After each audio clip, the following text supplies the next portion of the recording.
Imagen's culling studio is where efficiency meets creativity. Our new integrated solution brings together our next-level culling algorithm along with in-app reviewing and AI editing in a single, intuitive platform. Tailored for photographers who value both speed and personalized quality results, Imagen strives to enhance every aspect of your post-production process. Open the Imagen app and give the new culling studio a try today.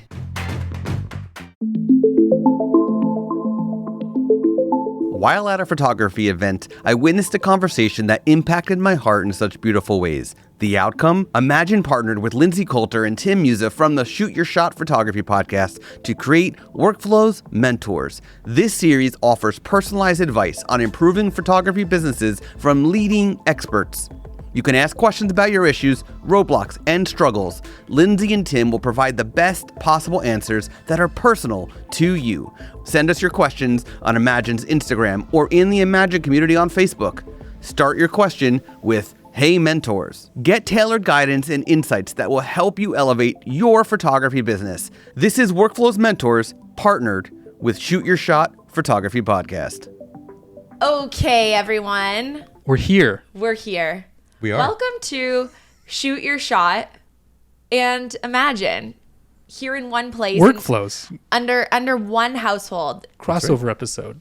We are so excited. We have Scott here from Imagen. We are so excited to have you here, Scott. Thank you for joining us on the TV in our office. Yeah, I should just start talking like a robot, I think, because that's kind of, You know what? That's actually the next episode. It's so funny you mentioned that. We've been working with some of the engineers at Imagen to actually get you arms so you can control them. Ooh, then you can roll the 8-ball next time. And then you could actually just reach out with your robot arms and grab. So for those of you that are just tuning in and listening and you can't actually see what's going on, well, if there was ever a time to tune into YouTube to see the monstrosity that we've created, it looks simple on our screens, but trust us, it is anything a Frankenstein of epic proportions. We'll show you a BTS. We'll post a BTS on socials so you guys can see the absolute pure chaos that we have created here.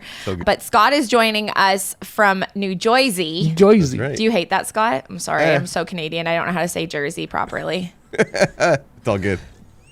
But Scott's joining us from New Jersey. You know what? I inspire to get you to Frankenstein stuff. So it all works out. Amazing. It's working out so well, and we are so happy to have you here. And we're happy to be joining you on the Imagen Workflows podcast on your end of things as well. We are huge fans of Imagen. We obviously, even before we actually talked about doing this crossover episode, we have talked about Imagen, I would say probably on every episode, intentionally or unintentionally in one way or another. It's become such a big part of our lives professionally and honestly personally. The relationships we've created with people who work at Imagen have been like some of the best from any perspective of a company we don't 100% own. Yes, truly, right? Yeah. And the relationship feels so natural, and we have gained so much knowledge from our friends at Imagen, yourself included, that we thought, hey, we're an advice podcast. Why not bring in the masters of advice themselves to join us? And you have, through your podcast, have gained so much valuable insight from other photographers as well. For the people that are listening to Shoot Your Shot that maybe haven't checked out Workflows yet, do you want to just tell them a little bit about what you usually talk about on your podcast? Yeah, so as you might imagine, the show is about photography workflows, but we're not just talking software. We're talking from everything from in-camera to delivery. Every aspect of a photographer's workflow is basically what we cover. And so in each episode, you're walking away with some sort of tip or nugget that, could help enhance, even save you 5 minutes of your workflow to hours and hours of your workflow, depending on the discussion. But we've also brought other type of things in with different monologues about specific topics, or what we're doing right now, where we're doing this nice collab and having a whole new perspective on workflows and business and things like that. So the idea is just to help photographers save time, save money in some way, whatever it might be in their business and in their lives. So I love that. That's workflows. And I think it really it goes so much deeper, like you said, than just talking about workflows, because essentially the only reason that we are trying to be more productive, obviously, is so that we can become more profitable and have businesses that are maybe feeling a little bit more effortless. But in doing that, the goal is not just make more money and be better photographers, right? Like that's obviously not the goal. Well, maybe is the goal, but the goal is so that we can, like for me, spend more time at the cottage, hang out with my little cousins a bit more often. Enjoy life. Spend more time doing the things that make me really happy as a human being, which in turn makes me love my business more.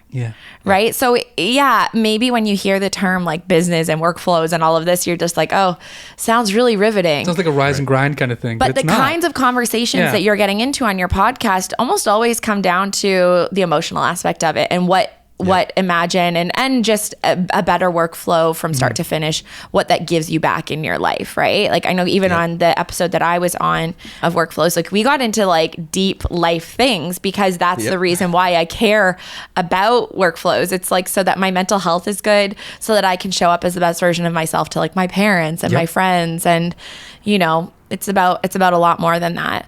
So I'll give like a little bit of an intro, I guess, for your listeners that might not know us. So I'm Lindsay Coulter and this is Tim Muza. Hello. And we are full-time photographers. We're based out of Waterloo, Ontario, really close to Toronto.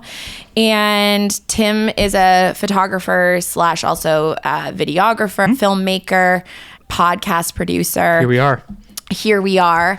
And I am a photographer and I'm a podcast doer. I don't produce anything. You produce in the way that like you're here and you're providing so much more value than I could alone. Thank you for giving me credit. That's of so course. Nice. No, my goodness. You helped design this space. This would be a black hole of some lighting, but it wouldn't look as aesthetically pleasing as it does. So yeah. And the other thing that I love to do is just talk about life and the way that our businesses feed into our lives. And one of the things that we do on the Shoot Your Shot podcast is that we answer questions that people send us. This is the whole point of this podcast is people send us a DM, they send us voice notes, they send us little videos, and they can be anonymous or they can be public, and they ask us questions. And Tim and I, with all of our wealth of knowledge, so much wisdom, we answer people's questions. And we've had questions from what do you do when you have a videographer that you cannot stand working with on a wedding day, down to what do you do when your family doesn't support your career choice. Like we're talking about a huge range of topics. Absolutely. But the first thing that we do at the beginning of every single episode is we ask a question of the magic 8 ball, and then we shake the 8 ball and it gives us an answer. So we have to come up with a question. This is also the funniest thing. I just said this on the last week's episode.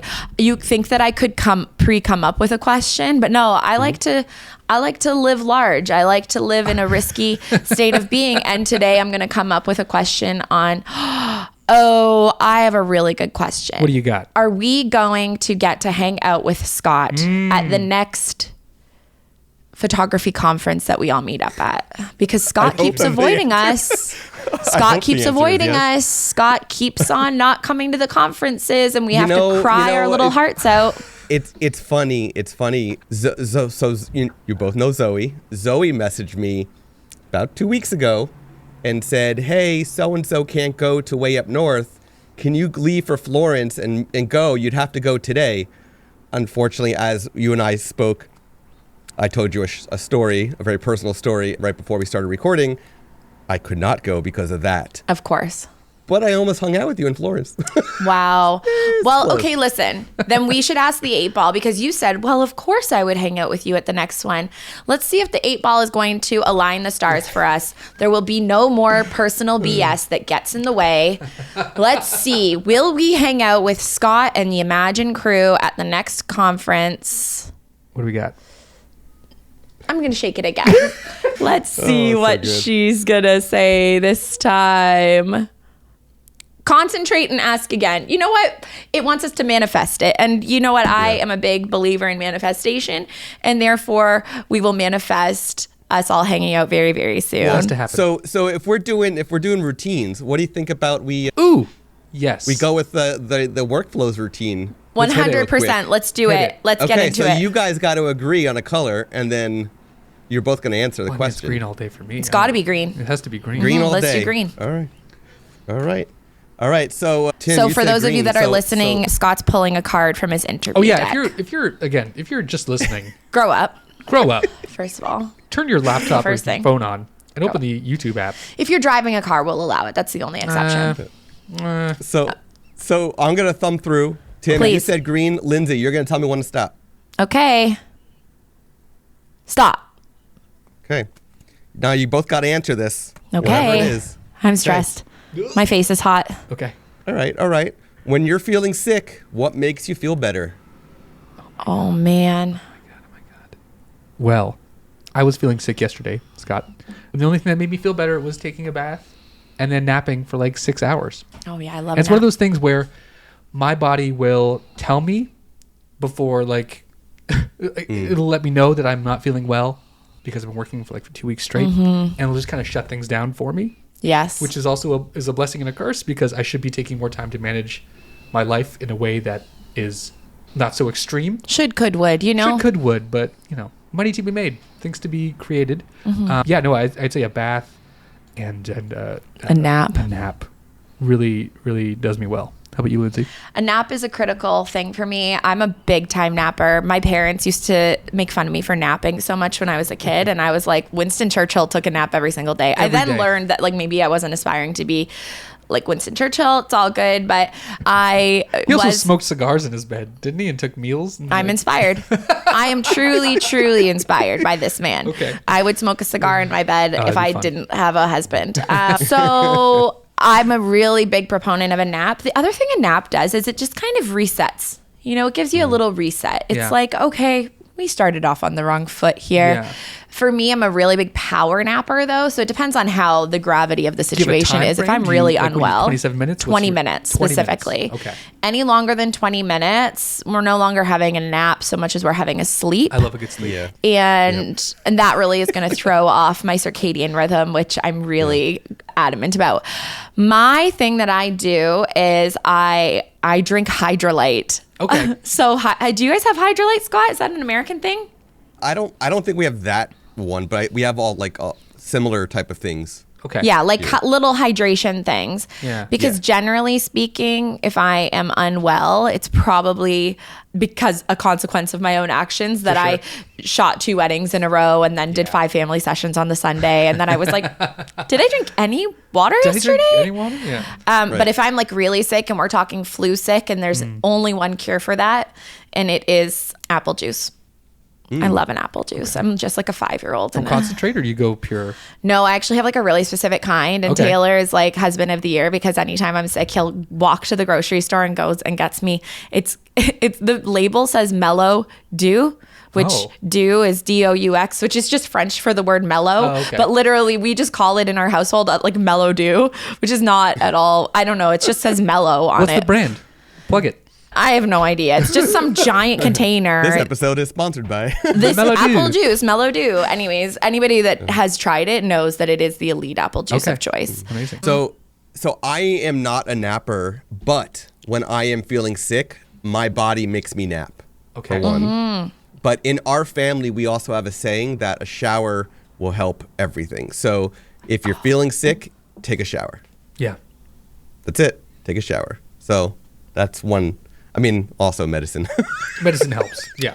Medicine's always a good idea. You know what's so funny? Like, I don't know if this is, I think it's probably not an American thing. I always love chatting with our American friends because I've always like playing this game. Like, is that a thing? Do you guys do that? Like, we literally live like a couple of hours from each other. And I'm like, is that a thing? Do you guys do this? But yeah, I feel like in Canada, lots of people are opposed to taking even like over-the-counter medicine. We're just like, too holistic up here. Maybe not so much in Ontario, but definitely out west and out east. People are like, have a shot of brandy. You don't need to have medication. Right. But yeah, like a little Advil might change your day. But definitely a hot shower, ending it on a cold note, that will probably do a really good reset. Yep, for sure. Wow. I hope nobody's sick listening to this. But if you are, have a nap, have a shower, drink some water. And then keep listening or watching later. Mellow Dew. Yeah. Drink some apple juice. Scott, how are you at giving advice? You good at it? I am. I do my best. Okay. I do my best. I like giving advice when asked, and I do my best to give whether it's from personal experience or from discussions I've had or things like that. I love it. Will you tell our listeners like just a little bit about you and yourself, just so that they know where this fantastic advice is coming from? Oh, yeah. So I've been a professional photographer since the early 2000s, and I started out straight out of college shooting film and in the darkroom, and this was the time when, digital became a thing. I started out doing family sessions and cake smash sessions and headshots and all of that fun stuff. And then just over time, things have evolved. And actually during the pandemic, my focus shifted pretty dramatically and organically shifted to predominantly photographing surprise proposals, which is a blast. So fun. Makes me feel like a spy all the time. And I've seen your photos. You honestly look like you shoot like a spy, because the people don't look like they even are aware that you're there. Oh, they have no idea. Yeah, it's Zero amazing. idea. Yeah. I mean, the person who hired me does. The person proposing does. Yeah. But yeah. He's just I'm stalking very good people. at like, if I'm in a public place where there's other photographers, I'm very good at pretending I'm with them. Right. Oh, smart. That's very I have smart. literally hidden in trees and bushes. Got to do what you got to do. What's your lens of choice? So I switched to mirrorless, like most people have been doing. For sure. Pre-mirrorless, I was doing 70 to 200. Okay. And with a 2x extender if needed, depending on how far I was. And I would just give up the aperture if I have to. It's fine. That's fine, yeah. But and the reason why I was doing that is because then I can quickly take off the extender if I needed to, right? Smart. Rather than just go into a much longer lens. Since mirrorless, I am now using Taylor's favorite lens, which is that 30 to 150 for Nikon Z. It's a good Oh, lens. nice. And I actually am trying to find out, and I'm predominantly shooting at 150 with this, but I'm trying to find out if the Nikon 2X extender for the Z will work on that lens. And if it does, that's going to be my go-to from here on. But I wish we could phone a friend and ask, but unfortunately we only have one television. So we'll have to find that information out for you after the podcast. But I love that. Okay. And so you shoot proposals and yeah. So I also work how for did you Imagen. get how did you get involved Yeah. with Imagen? I've been on the software service side since day one. I know myself too well for many reasons. If you listen, for those listening to Workflows, this episode on Workflows, they know my backstory about being bullied and color blindness and all this stuff, right? For those listening on the Shoot Your Shot side, I have gone through some major crap growing up, and I know myself too well to the point where I knew that if I was shooting full time and that was my only source for income, I'd hate photography. And I don't want to hate photography. So I do it. I've always been on the software and service side, educating and serving photographers, but also taking on client work when I want to. So the benefit of that for those who are local to me is I get to refer a lot of people, That's awesome. a lot of jobs, and just take on what I want when I have the time and things like that. So I've gone through a lot, and I have perspectives on things and workflows for everything. And so that's my I guess my backstory and how I feel like I could give advice that could be beneficial for people. Well, speaking of advice, we have a question. All right. So it's an anonymous question. And well, once I read it, you'll understand why they felt like it needed to be anonymous. It's not as racy as some of ours have been. Scott, I don't know if you heard, like we've had podcasts where photographers were like, I think that my client was trying to pick me up with her husband there during a boudoir session. Like we've had some like racy conversations. This one's not so racy, but I pulled it out of the depths of our archives because I felt like it would really be something that you personally will be able to help us answer. Tim and I have a certain skill set, but we are not parents. No. And so I think that you'll be a really great person to help us answer this question. So here we go. Mm-hmm. Hi, I need help. Also, let me preface this by saying I'm so sorry that I didn't answer this person publicly then, but I did message them back when it happened because I told them we're not going to answer this on the podcast just yet, but here's my own. Anyways, I'm just so we don't think like I left this person hanging for the last 2 months. Hi, I need help. I'm in my third year business and have bitten off more than I can chew. I have kids and all their extracurriculars, as well as a very busy family and wedding photography business. I am so behind and my mental health is taking a toll. My clients are sending emails checking in and I just keep trying to catch up but can't. I don't feel like I can start outsourcing right now because I am too far behind. What do I do? I'm happy to kick off advice. Hit it. So I am a father of 2, and I have children that have various, I'm not going to say complications, but things going on, right? Sure. That take up a lot of my time and my wife's time to help with whatever they need. Plus just life in general. So I totally feel anonymous. Kind of weird to not say a person's name, but I know. Can we give the person a name? Let's just give it a name. Okay. What name should we give this person? They seem nice. What's like a nice person's name? We could just say Jane Doe, right? We could say Jane. Jane's a good name. Sure, Jane? let's talk to Jane. Okay. Yeah, I know. It Jane, feels weird to okay. be like, sorry, anonymous. But yeah, let's talk Yeah. to Jane. Jane seems like a Okay. nice person. Yeah. So for Jane, as much as it feels like you don't have the time or ability to outsource right now, I promise you that if you do outsource certain areas of your business, it is going to free up that time for you to do what you need to with family, do what you need to otherwise that you're unable to do now, or you feel this pressure on your shoulders to handle.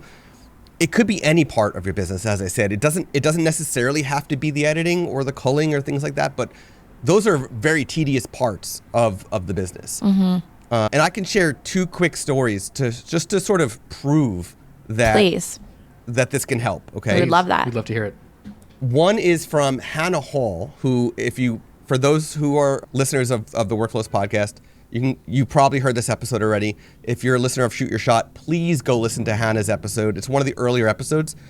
Hannah just was on her last wedding that she had to shoot for a season, and driving home with her husband, okay, and got into a car accident, almost died. Oh my gosh. And her husband was injured, but not as bad as she was. She almost lost, I believe it was her right arm, and had to go through major surgeries to save her arm, and was really concerned about, I've got all this going on, right, in my personal life. I got health issues to worry about. I am behind. I've got half a season of weddings to edit and deliver before as I heal and before the next wedding season comes. So I think it was after her 3rd surgery when she discovered Imagen and tried it and realized, oh, it edits as good as I do. And now she ran that entire backlog through Imagen and was able to deliver it while in her hospital bed recovering from 3 surgeries, right? That's the craziest thing. Yeah. So you Oh got to my re-listen to her gosh. story, right? She obviously tells this much better, but that's just one proof of no matter what you're going through, outsourcing, as scary as it might be, that little bit of work that it's going to take to create a profile, for example, or even if it's a CRM automation, to create that automation, that little bit of work is going to save you all this time afterwards, right? To be able to allow you to get back to families and stuff like that. And the second story I want to share is another Imagen customer that got divorced and was very close to losing her home. Okay, so she's got kids, multiple kids, Yep. and could not afford, because she wasn't working as much, could not afford to keep her home. And she discovered Imagen at one of the big trade shows in the US, set up a profile, realized, oh, again, it can edit just the way I can and does it, like many say, better than I can, and went to her daughter's dance school and shot, it was one of her few clients, shot the dance school, shot all the photos for the dance school, and they loved it. And then she got hired by additional dance schools to photograph all the dancers at the school. And then it piled on and piled on. And look, now she's making a lot of money in her business, taking on more dance schools that she couldn't do before, because now she can cull and edit way better and faster than she ever could before, and she saved her house. Wild.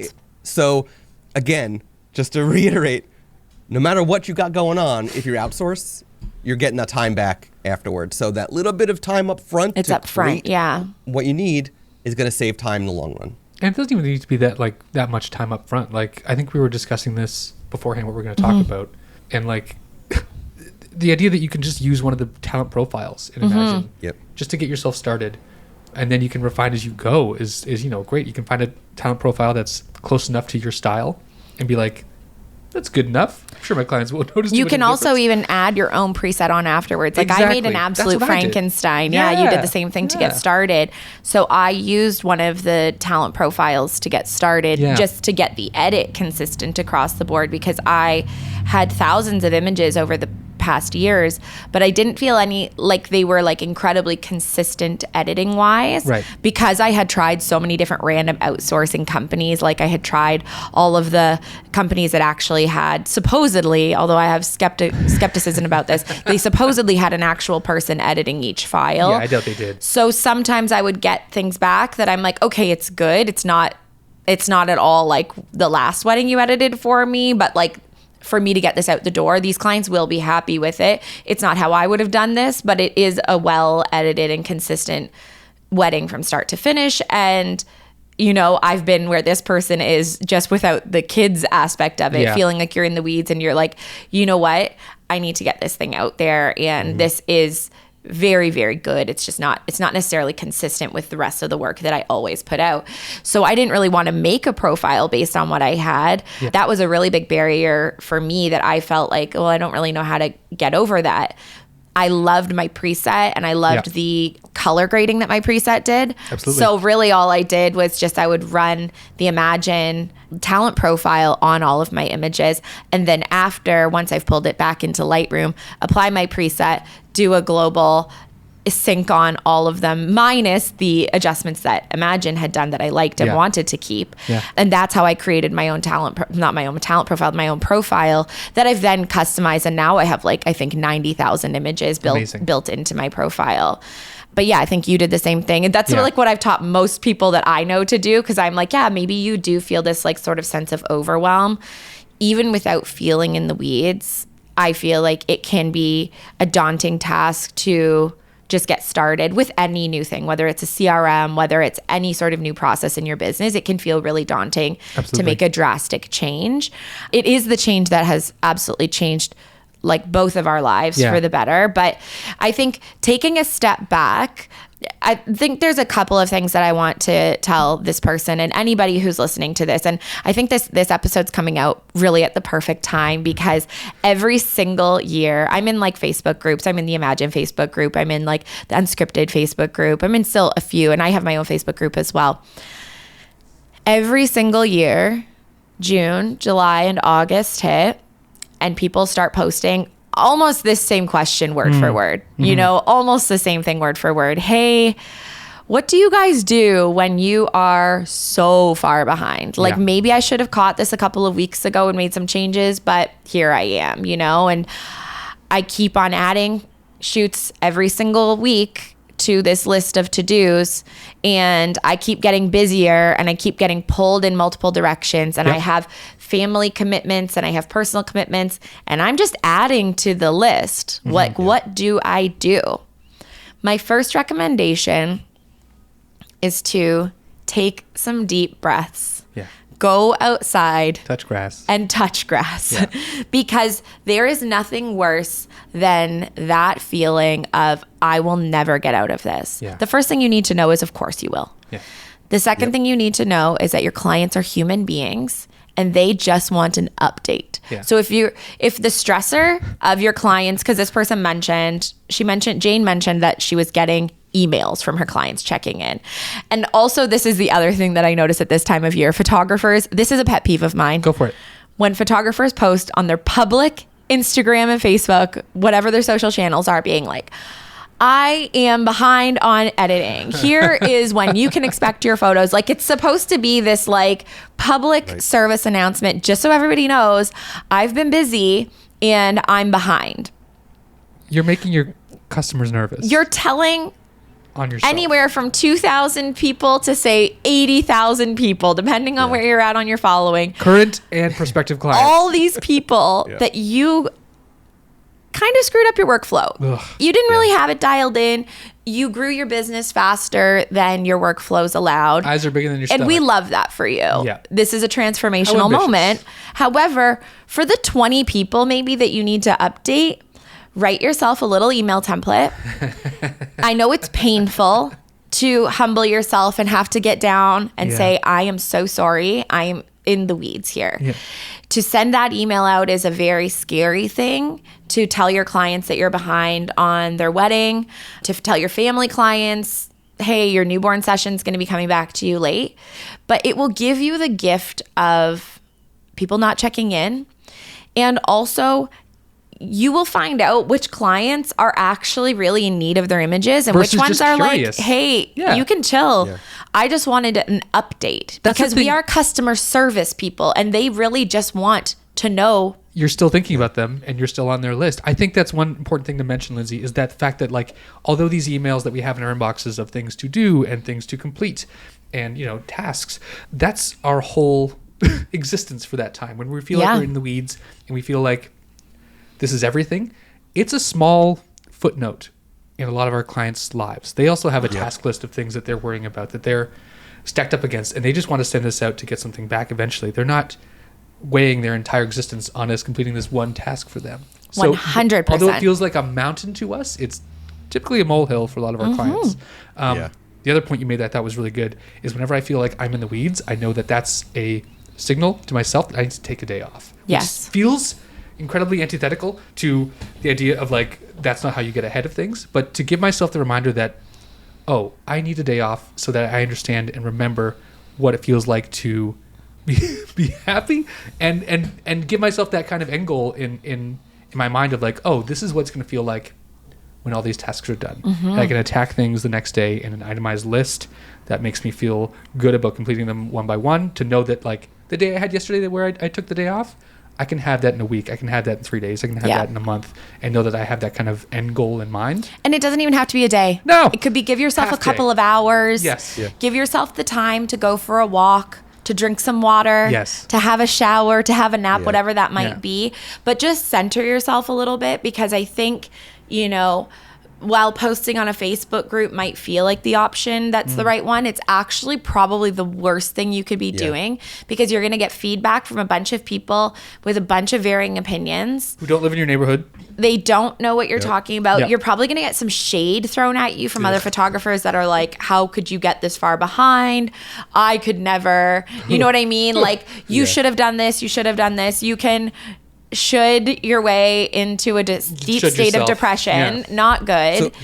So I have two things to bring up or to comment on. One question for you both. The first two things are, I find that going for a walk extremely helpful. I mean, as I said, like, I've got my full-time job, but I'm also shooting. I'm also being a husband. I'm also being a father. Like, there's so much going on, right? And I'm not complaining. This is life, right? The weather is beautiful now. Here in New Jersey, at least. It's beautiful right now. So every single day, I am going for a mile to 2 mile walk every single day. Blessed. Sometimes I'm doing it while on a call. If I don't have to be on camera, if I don't have to be at a computer, I am taking that call while walking, because I find that it just mentally is so much better, right? And what was the second thing I wanted to mention? I don't remember what the second thing was. But then I have a question for you, which is, how often do you find yourselves needing to take a day or even a few hours throughout one day in your lives? Because again, you both may not have kids, but you got pets, and you've got spouses, and you've got lives beyond your businesses. So how often do you find yourself having to take a day, let's say? Great question. I think I'm maybe once every 2 weeks, which is not enough. I know it's not enough. No wonder you were having a meltdown yesterday, Timbo. Yesterday I suffer from seasonal allergies, and like you said, Scott, it's beautiful in the Garden State, New Jersey. It's also very beautiful here in Waterloo, Ontario. And with the trees are blooming. With that comes pollen and things that are less good for my face. And so I find that even on the best days, my immune system can just take a break and just say, hey, no, you're gonna stop being so much of a productive human being. We're just gonna knock you on your ass for a while. Yeah. And those are the days I end up taking off a full day. But if I take like half days every week or a couple hours a day, those days don't happen. Those full blackout days where I'm just relegated to the couch or the bed or the tub out of necessity just to be able to breathe and be a human being, those happen way less when I actually take intentional days. So I know it's kind of a cliche to like work 7 days a week and like that's the grind culture. But I think if I take like a day off, like if it's a Monday or Wednesday, I'm a lot better, like once a week. What are you doing, Lindsay? What's your... Yeah, I mean, it changes based on the season, as you mentioned. Absolutely. And we've been talking about, right now, I know that I am in a season of busyness and work, and I truly love it, and I truly do enjoy it. I am a huge proponent of scheduling time off in advance, of looking at your schedule for the summer, for the fall, knowing, thankfully I'm 10 years into this, right? So I screwed up the first 6 years. I didn't schedule time in. I was constantly chasing, catching up, catching my breath, trying to find windows of time for myself. I was taking forced time off because I was drowning, right? Yeah. I was working well into the evening most nights trying to catch up on my editing. I was working 2-3 weddings a weekend, then shooting all day Sunday. And then I would always lie to myself and tell myself Monday, Tuesday I was going to take off. But Monday, Tuesday is the day that generally my clients are right in front of their computer saying, hi, how are you? Yeah. I'm avoiding work today. What are you up to? And so I've just gotten better at booking intentional time off, whether that be, so for me, it's long weekends. I don't work any long weekends because my extended family has a beautiful cottage up north. So I try to do that. And then I would say I take one day a week off, and I say off very loosely. Yeah. Very, very loosely. Checking in? Are you still checking in? What are you doing? Yeah. So I still answer emails those days. That's a gift I give to myself because I don't want to come back the day after a day off and feel like I just am immediately into almost like the Sunday scaries on my day off. That sounds terrible for me. I mean, I think that's reasonable. I think that's reasonable to just do the absolute bare minimum on the days off. I think is totally reasonable. And then the other thing that I think that it's important to remind myself of, and any other working photographer, is most of my days that I'm working, aside from wedding days, they feel like days off, to be honest. I am blessed. I really feel so fortunate in the work that I do that I drive through the countryside multiple hours a week. Cows. I literally, at the beginning and end of an engagement session, I will take the long way home and go do cow portraits at sunset. Why wouldn't I? Literally, why wouldn't I? Because that's blessed. I will meet up with my girlfriends for a tea or a beverage or something after a shoot.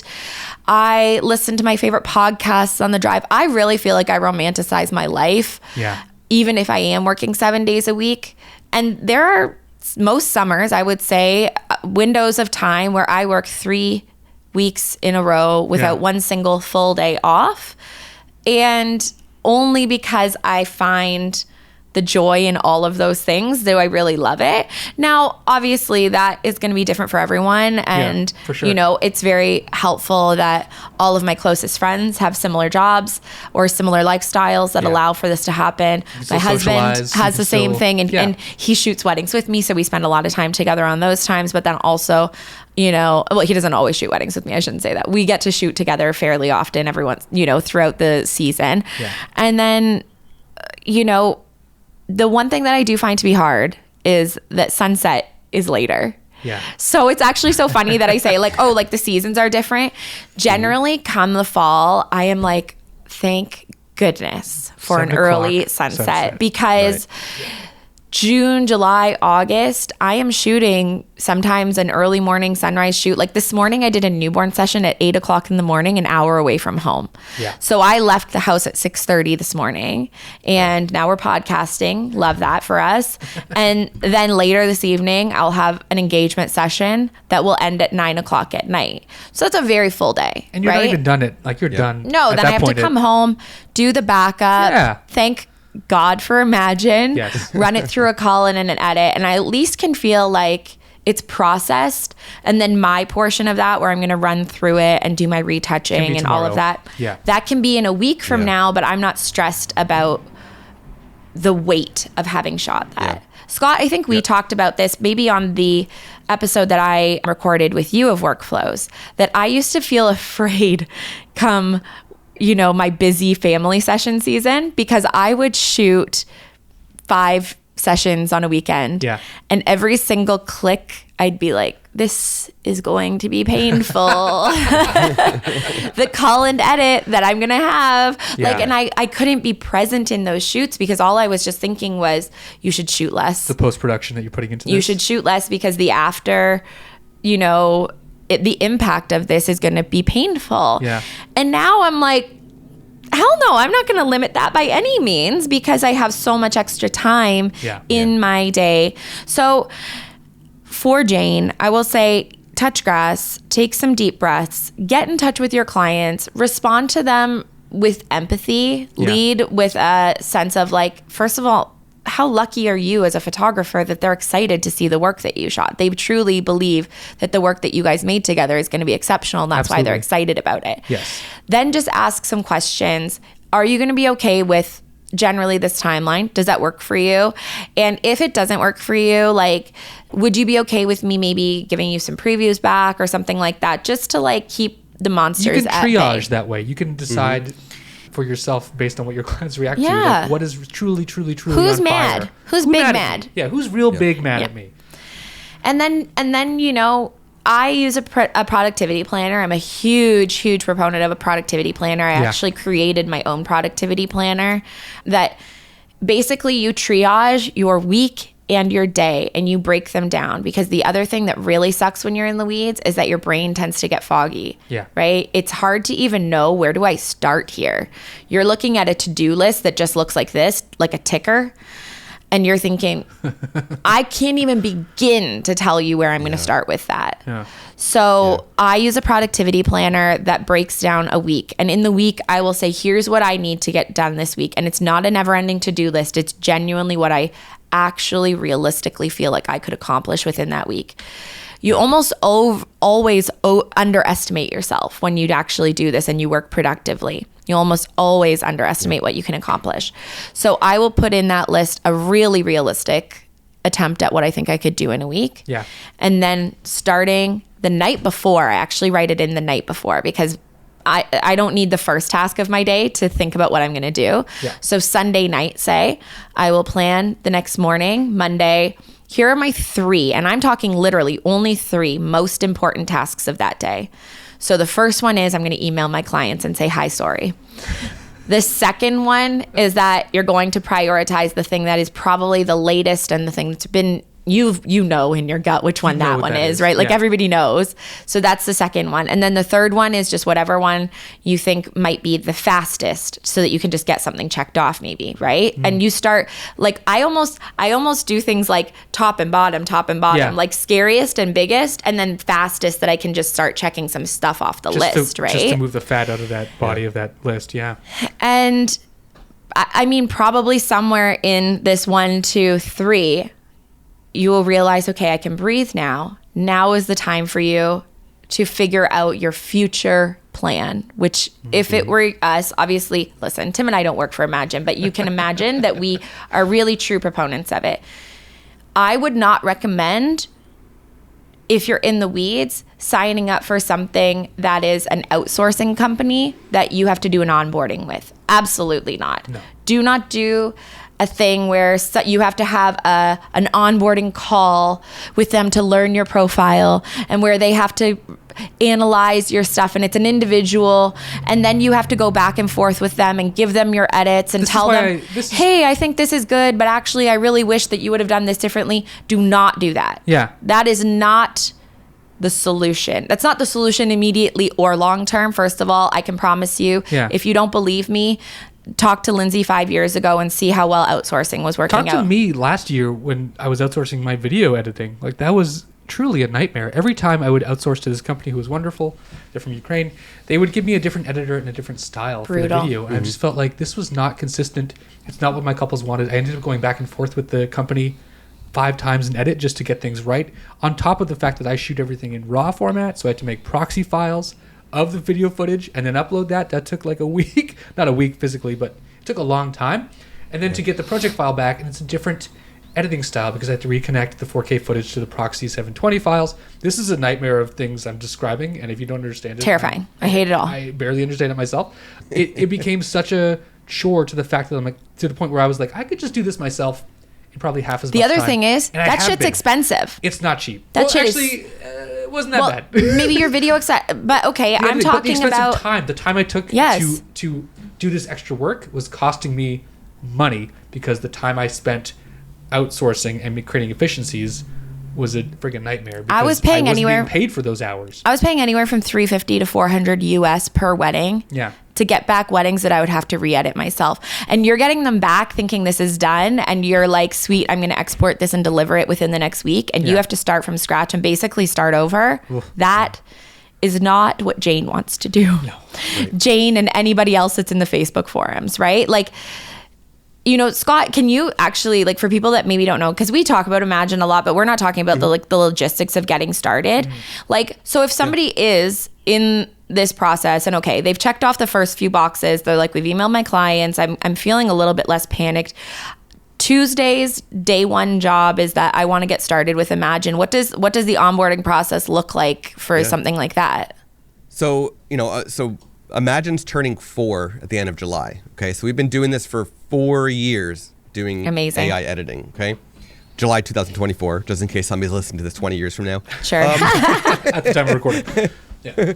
So there's now many ways. When we first started, there was 2 ways to get started.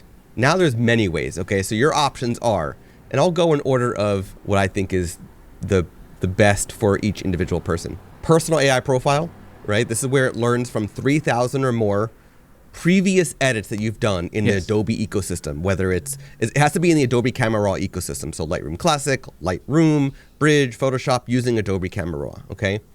3,000 or more photos. The second would be a light personal AI profile, which is based on a Lightroom Classic preset combined with a short survey to personalize that preset to you. Both of these learn from you over time, okay? The one that's based on the previous edits is the most accurate that you can have to get it closest to you. The light is okay, but it does get better over time. Right. That is very fast. That takes 10 seconds to get started. So that is very fast. Then there is somebody sharing a profile with you. So Lindsay, you have shared your profile with me to do some demos for Imagine, right? Yeah. So I can edit with your profile anytime I want. I love that for you. That share, right? So, I mean, I'm always demoing your photos edited with your profile when I demo Imagine because you let me do this. Yeah, of course. And so that's another option, right? Find somebody that's already using Imagine that can share their profile with you. Takes nothing for you to get started at that point. Yeah. Then there is buying a profile from somebody. So just to throw out a name of somebody, Vanessa Joy, for example, has 2 profiles available for sale with Imagine. You can buy them both in one package, I believe, or separate. I can't remember.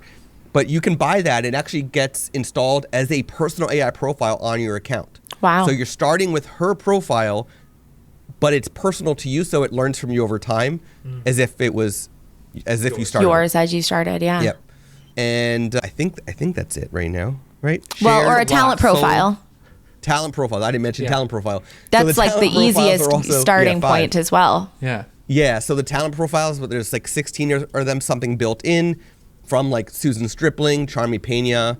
There's so many in a variety of different styles, color, black and white. Most are raw, 2 of them are JPEG right now.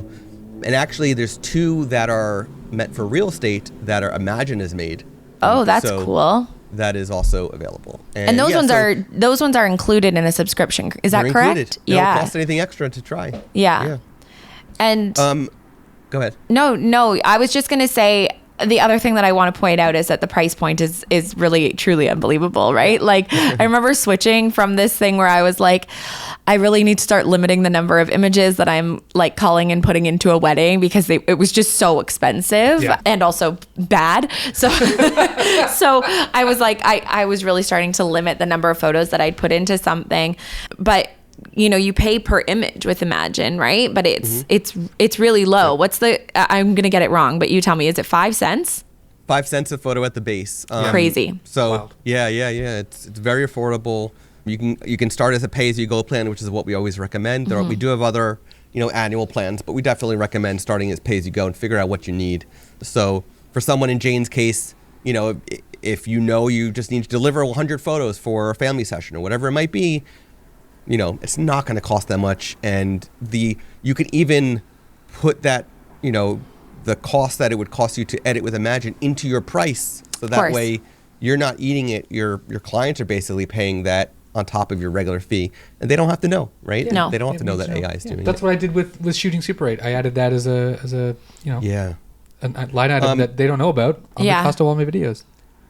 I want to quickly mention something. So you mentioned the productivity planner. So as we're giving this advice to Jane, I want to point out that not everything that you need to do to make your business more efficient with your life happening around you has to cost you money. Okay, so whether you're designing yourself a productivity planner or buying one and then making photocopies, whatever it might be, right? For like ongoing, if you buy a one pager and then make copies, right? That doesn't cost you too much money. But a free option is write in Apple reminders, right? You can actually categorize a reminder list and then convert it to a Kanban style. So you can actually turn Apple reminders into a productivity planner on your phone, on your computer, on your iPad, whatever it might be. And this is what I use. Scott, this is exactly what you're I using? use. Today I will complete, and then I have all the list of things I need to do, and then I can, this is the best. It comes free with every, you should definitely look into buying Lindsay's. Are they for sale? They're available within my course, betterthanbook.com. You can get my productivity planner. But yeah, I think, everybody has to do what's right for them. I really appreciate a tangible paper. Yeah. You like to write things out. I'm a paper and pen kind of gal. Yeah. So I really love a paper and pen. I feel like it's 50-50. People are very split on this when it comes to writing out their tasks. You should be able to do whatever you want. It needs to be your own thing. Being able to cross a thing out or check a thing off. I just need less time on my phone. I need to have one foot out the door on my devices at all time. Please. This is something that came up on a podcast that's not related to photography. It's called the Doughboys, and they just review chain restaurants. But one of the co-hosts named Mike, he talks about doing cell phone free Sundays. And I thought, what a delightful idea, because I'm so tired of looking at my phone. And I was like, could I feasibly do this, kind of like to put myself out of the world of productivity? And I'm like, there's not a day of the week where I can't be connected, which is the saddest thought I could think of. But I thought maybe I could do like noon from one day to noon to the next day. And like, that's one way I could actually take a day off from my cell phone completely. I don't know. It's a pilot project. First of all, I believe that you could. One thing I like to say is I'm not a doctor. Okay. I'm not a doctor. What do you need to reach me for at this hour? I see what you mean. What could I possibly need? Right. And it's my way of reminding myself when that's my own verbal touch grass moment for Lindsay. Like You're not going to surgery anytime soon. Truly do appreciate that photographers on a whole, we really take our careers and our businesses seriously. We appreciate the gravity of our role in people's lives and how important our work is. However, I am not going into surgery anytime soon. I'm not saving lives. I am documenting special moments for people, sometimes good, sometimes bad, but I'm documenting them no less. But I'm not going into surgery. I probably wouldn't turn my phone off on like a day that potentially could be a wedding day or something like that. Like a Saturday, Sunday could not happen. Yeah, 100%. There are many days that I literally leave my phone at home. Yeah. And it's usually unintentional. I'll like forget it inside and Taylor's like, oh, do you want to go back and get it? And then I'm like, absolutely not, actually. Yeah. I'm so good. What could anyone need to reach me for right now? Yeah. And this is actually interesting. When I was working as a camp counselor, I would work at a full-time like overnight camp every summer. By the way, you were what, 18 or 17? 16, watching over 15-year-olds? Like the gap. I started there when I was 15. The fact that you were a counselor for other children who were less than a year old. I was the administrator of the camp when I was 17 years old. I don't think I was legally allowed to write checks at that point. I don't know, but I was running their finances, which no one should have let me do. Yeah, who was the adult who put you in that position? An actual accountant, which they determined that was a bad idea. After me, they stopped letting teenagers have that job. So you can tell that I did a really good one. But I worked at a camp full time, literally 7 days a week from the end of June until the week before the Labor Day long weekend in September. And, you're a teenager, you have a cell phone. At that time, we had the QWERTY keyboard. Okay. So we're not talking or T9 maybe even actually is what I had. I had a T9 keyboard, but I was a big texter. And I felt like that was my connection to my friends back home because the camp that I worked at was an hour and a half from my home. Right. And I would see my friends maybe like if I was lucky once every few weeks, I would go back for an evening, like when the camp flipped over from one session to the next. Okay. And so I would get caught on my cell phone from the director. Like I would like go and sneak into a corner and respond to a text message really quickly. Right. And it was probably not all that quick. T9 was pretty quick. But T9, I got really fast at it. I miss T9. Yeah, I don't. But Steph, the director of the camp, was like, why do you feel the need to be communicating with people? Like they know where you are, they know what you're up to. Yeah. Like not all that long ago, the only way for people to reach counselors at camp was to write them a letter and you would respond by letter. So she was sort of saying like, why aren't you more present? Why aren't you feeling like you can be here? And I said, well, they reached out. So I feel like I have to respond. And she said, the faster you respond, you're training them to know that you're that responsive. Yeah.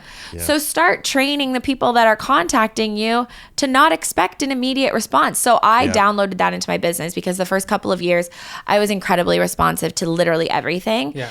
I would get clients contact me on Sunday night and I would feel really resentful and then I would respond. And now I'm literally training my clients, and with weddings, I have a new batch of them every single year. So I'm retraining every single year. I have boundaries in place and I tell them when I book, by the way, email's always the best way to reach me. Yeah. The week of your wedding, by all means, call or text me so that they know like, oh, so that means I shouldn't just call or text you on like a random Saturday or Sunday night. From their date. Yeah. What do you think of this or whatever? Yeah. And then standing by that. So I do still get text messages from brides because that's their preferred way of contacting me. But I have to remind them, like, it's actually quite critical that we keep this all in one communications thread for many, many reasons. Which is something we've said before, because having all of your communication, whether it be like small details or large details in one space, for both of us, which is inbox, email. Yeah. Is so helpful just to be able to reference something really quickly.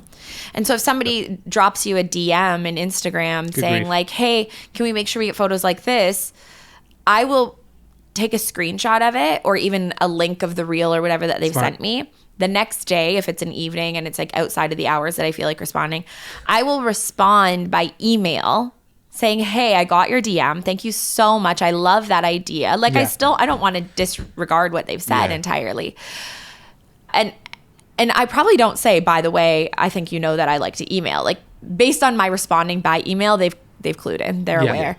But I like to think of that like sort of summer camp mentality of I just don't need to be accessible to people at all hours of the day. 24 hours a day. Just because they reach out doesn't mean you have to respond the way that they have and in the timing that they have. You can respond in the way that feels right for you and honors your own boundaries within your life and your business. I'll tell you, I've had, again, between having a full-time job at Imagine and having photography business on the side, I have had my wife and my kids actually bring it up that I'm constantly, replying to texts or Facebook messages or Instagram DMs or whatever it might be, to the point where I made a change. And nights and weekends, unless it's vital to whatever's happening, I'm not responding. I'll take a quick peek, and if I need to respond, I'll respond. Otherwise, I mark it as unread and get back to it the next business day during business hours. Yeah. Because you have to separate and you have to make the time for your family and for whatever else you have in your life. Those are the priorities, right? Yeah. If you treat everyone like they're emergencies and family, then you're not going to have time for yourself. I'll actually tell people like, hey, thank you for this. I'm marking this as unread. I'll get back to you tomorrow. And that's such a healthy way to tell yourself and tell them that this is a healthy boundary that we should both respect. Yeah. Yep. Scott, what are your thoughts? Do you have any last thoughts? Any last things that you want to share? Actually, can you please tell everybody that might be listening to this on the Shoot Your Shot side of things, how they can find you, anything that you want to point out about your podcast, where they can reach you, all these things. Plugs. Yeah. So for all the Shoot Your Shot listeners and viewers, you can find me at anywhere online at Scott Wyden. That's WYDEN. And of course at Imagine. I run the Imagine community on Facebook. You can listen to the Workflows Photography podcast. Just go to workflowspodcast.com and you'll be able to get it. Very happy when I got that domain. Very lucky. And I do want to do one thing real quick, and I'm sorry, Tim, because you said you do have to go to the bathroom, but I know we are now a couple, was it like 2 or 3 episodes in from Shoot Your Shot? Something like that, I don't know, whenever this airs. But I want to formally cheers to your engagement. Because, hey, man, thank you. Let's do it. We need a cheers. Cheers to, and I wish I could have gotten your advice on shooting a proposal. It was only my like second or third proposal I had shot. But yes, I loved the water bottle and Red Bull cheers there. Cheers. Thanks, cheers to your engagement, Tim. It's a very big deal. I've been trying to plan his wedding without his consent. Successfully. You've been doing a great job. Last night, yeah. I got a bunch of texts from you like, what do you think about Iceland? I'm like, I'm not against it. Yeah. I'm workshopping some ideas. It's the fire sign in me. I can't let people just enjoy things. I have to be like, oh, what's the next thing we're doing? What's the next phase of this? Yeah. That's one of the things that I love about you, that you've got an opinion. It's always a good one, and you have no shame in sharing it. The history books will dictate if it was. I think the second part, it's always a good one. I mean, we don't know that for sure, but at least people are still listening to the podcast where I give said advice, and no one has sent me any hate mail yet. So no mail bombs yet. I do give a lot of opinions, and I always give it alongside a healthy dose of you do you, boo. Let go and let God. Absolutely. Scott, thank you so much. This has been doing such a crossover episode, a joy. Like Flintstones and Jetsons. This has been great. One day we'll have you physically in our tiny little podcast studio, but for now, Scott on the telly will have to do.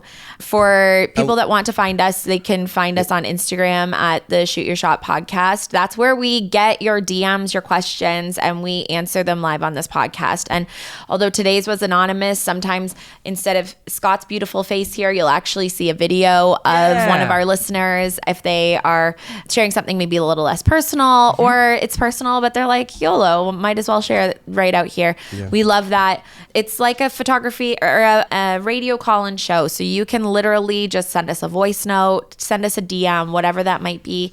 We would truly love to hear from you. We love the Imagine community so much, and all the photographers that are associated that we've met have been a true joy. So I felt like this crossover episode just made so much sense because we all love each other. It's a big old love fest over here. Yeah.